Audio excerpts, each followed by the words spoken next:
दोस्तों, आप सभी का हमारे नए यूट्यूब चैनल पीवीसी एकेडमी में बहुत बहुत स्वागत है। आज हम लोग जानने वाले हैं कंप्यूटर के क्लासिफिकेशन के बारे में, यानी कि कंप्यूटर का वर्गीकरण।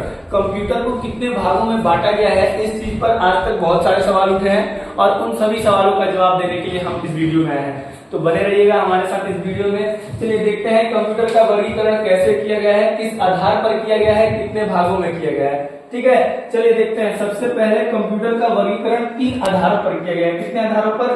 3 आधारों पर किया गया है। कंप्यूटर को जो बांटा गया है वो 3 बेसिस पर बांटा गया है। कितने बेसिस पर? 3 बेसिस पर, जिसमें पहला आता है एप्लीकेशन के आधार पर, दूसरा आता है कि उद्देश्य के आधार पर यानी कि पर्पस के आधार पर, और तीसरा आता है आकार एवं क्षमता के आधार पर यानी कि कंप्यूटर के साइज और प्रोसेस के आधार पर भी बांटा गया है कंप्यूटर्स को। इसमें सबसे पहले हम लोग देखते हैं एप्लीकेशन के आधार पर कंप्यूटर को 3 भागों में बांटा गया है। उसके बाद पर्पस के आधार पर कंप्यूटर को 2 भागों में बांटा गया है, और आकार और क्षमता यानी कि साइज और प्रोसेस के आधार पर कंप्यूटर को 4 भागों में बांटा गया है। ठीक है, चलिए अब हम लोग देखते हैं कि ये प्रकार और ये इनके आधार पर प्रकार कौन कौन से होते हैं और कितने कितने होते हैं। सबसे पहले आता है एप्लीकेशन के आधार पर कंप्यूटर 3 प्रकार के होते हैं। एप्लीकेशन के आधार पर कंप्यूटर कितने प्रकार के? 3 प्रकार के, जिसमें सबसे पहला आता है एनालॉग कंप्यूटर। कौन सा? Analogue computer. दूसरा आता है डिजिटल कंप्यूटर, और तीसरा आता है हाइब्रिड कंप्यूटर। तीसरा कौन सा आता है? हाइब्रिड कंप्यूटर, जिसमें हम लोग सबसे पहले वाले को पढ़ेंगे। सबसे पहले जो कौन सा है? Analogue computer. देखिए, एनालॉग कंप्यूटर वो कंप्यूटर होते हैं जो भौतिक मात्राओं की गणना करते हैं। कौन से कंप्यूटर? वह कंप्यूटर जो भौतिक मात्राओं की गणना करते हैं उन्हें एनालॉग कंप्यूटर कहा जाता है। जैसे में जो कंप्यूटर दाब को मापते हैं, तापमान को मापते हैं, लंबाई, ऊंचाई इत्यादि, ऐसे ही भौतिक मात्राओं की माप जो करते हैं उन्हें हम लोग क्या कहते हैं? एनालॉग कंप्यूटर कहते हैं। और इनका प्रयोग सबसे ज्यादा विज्ञान और इंजीनियरिंग के क्षेत्र में किया जाता है, वो भी किसके लिए? परिमाप को मापने के लिए। इसके उदाहरण में आ जाएंगे आपके पास स्पीडोमीटर, भूकंप सूचक यंत्र, और इसमें तीसरा आ सकता है घड़ी।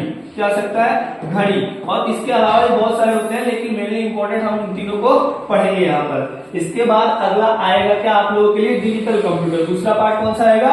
Digital computer. देखिए, डिजिट में ही एक वर्ड छुपा हो, डिजिटल में ही एक वर्ड छुपा होता है डिजिट। क्या छुपा होता है? डिजिट, जिसका अर्थ होता है अंक। क्या होता है?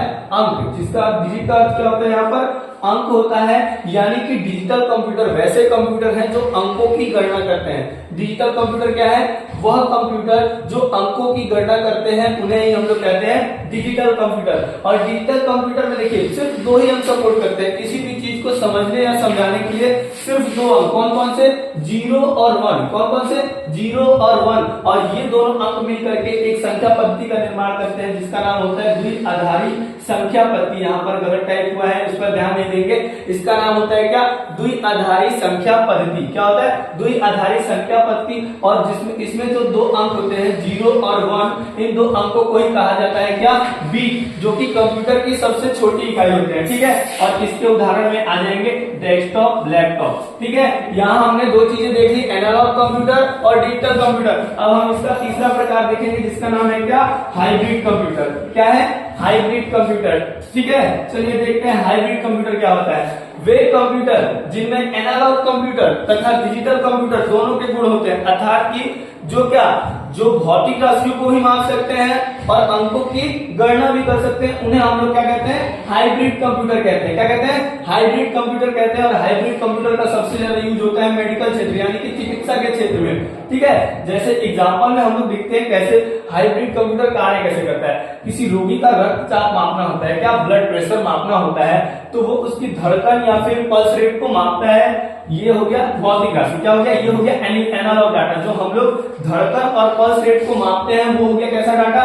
Analogue data. और ये इस चीज को ही अंक में बदल देता है। किस रूप में? डिजिटल रूप में बदल देता है। यानी कि ये दोनों कार्य करता है। क्या करता है? भौतिक राशि को ही मापता है और उसे फिर डिजिटल रूप में कन्वर्ट भी करता है। तो ये दोनों का कार्य करेगा ना, एनालॉग और डिजिटल कंप्यूटर दोनों का कार्य करेगा। इसीलिए इसे क्या कहेंगे हम लोग? हाइब्रिड कंप्यूटर कहेंगे। जिसके एग्जांपल में आ जाता है आप लोगों के पास ईसीजी मशीन और डायलिसिस मशीन। ईसीजी का पूरा नाम होता है इलेक्ट्रोकार्डियोडायग्राम। यहाँ हमने देखा क्या कि कंप्यूटर 3 बेसिस पर बांटा गया है। कितने?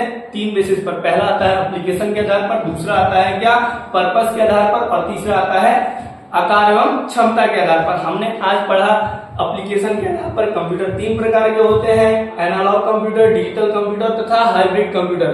कल हम लोग पढ़ेंगे क्या कि पर्पस के आधार पर कितने कंप्यूटर होते हैं और कौन कौन से प्रकार होते हैं। चलिए आज के लिए इतना ही। गुड बाय दोस्तों।